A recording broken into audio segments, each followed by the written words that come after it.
Hello, everybody. Welcome to Karmic Palm Lines.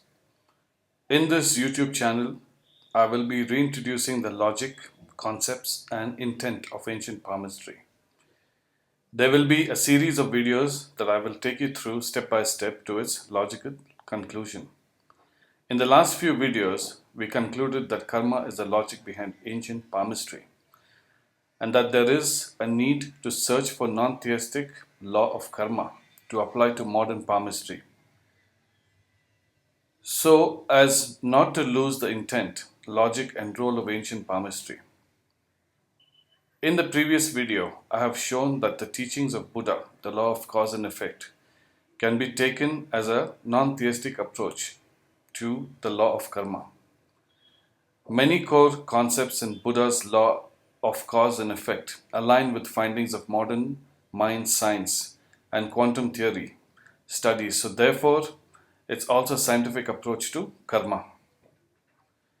In this video, I will be exploring Buddha's teachings on karma or the law of cause and effect, which is non theistic, not having or involved a belief in a god or gods, and whose core concepts are based on modern science. So let's get down to it and let's see how Buddha's explained the formation of karma. From the mind, thoughts arise. From thoughts, it turns into action. All actions, whether physical, verbal, or mental, if rooted in mental intention, creates consequences or karmic imprints. Every action, thought, and speech leaves an imprint or seed on our mind stream, a continuous flow of consciousness, continuing after death. These imprints don't disappear, they remain as potential experiences, waiting for the right conditions to ripen and manifest in this life or the next. The intention behind an action is crucial in determining the type of karma created. Even a seemingly small action can have a significant impact if it's done with the wrong intention or is a part of habitual pattern.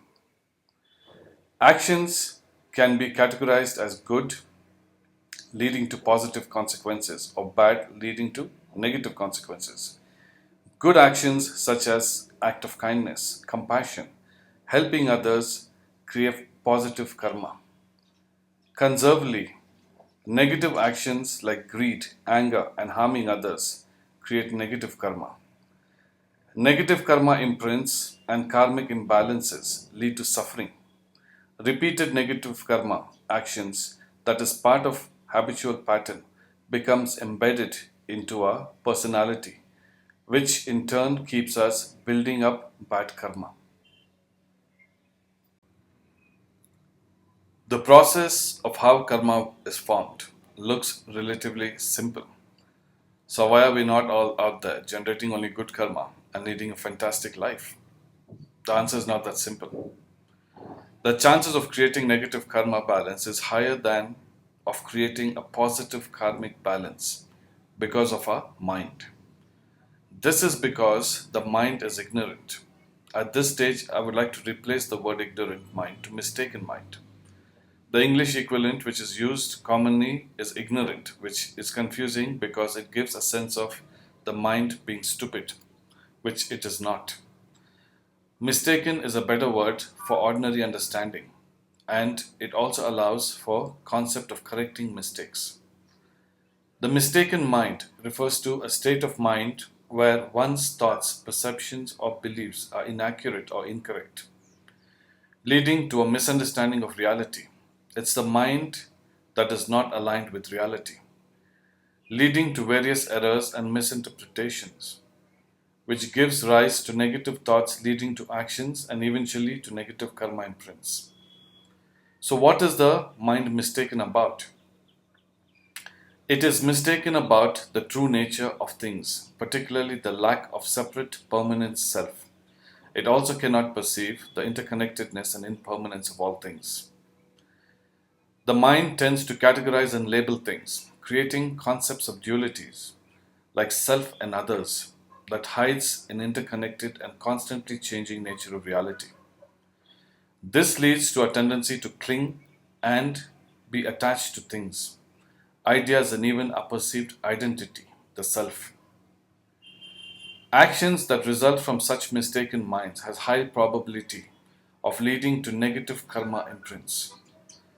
Let's look at our mind from a simplistic view. Imagine a mind runs on a corrupted software. It reads the data wrong because the software is coded based on wrong assumptions that will always throw out the wrong answers. The result of wrong answers are wrong actions taken based on that. Then imagine keying the wrongful results back into the software, perpetuating the wrong assumptions over and over again. Over time, the probability of getting right answers based on wrong assumptions will become nil. Then imagine that although the mind is governed by a corrupted software, it has the amazing ability to inspect the software and, through careful observation, slowly understand that something is not quite right with the process. A gradual tinkering to the wrongful assumption will slowly lead closer and closer to the right answers.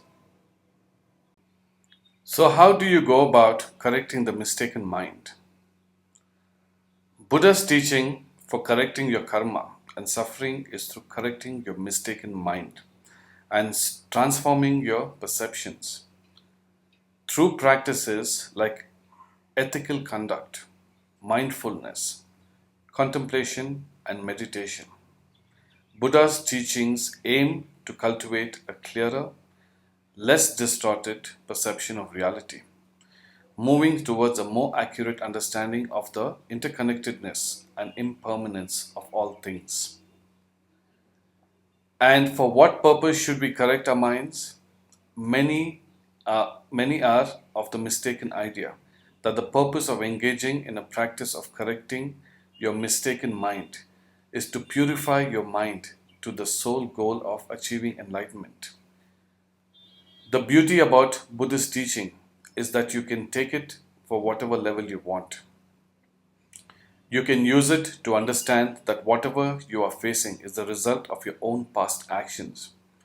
You will be able to accept it with a calm and refrain from creating further negative actions that will only increase your negative karma balance. Or you can use it to understand that you cannot cancel negative karma completely, but you can definitely mitigate or reduce the negative effects of it by building up good karma balance.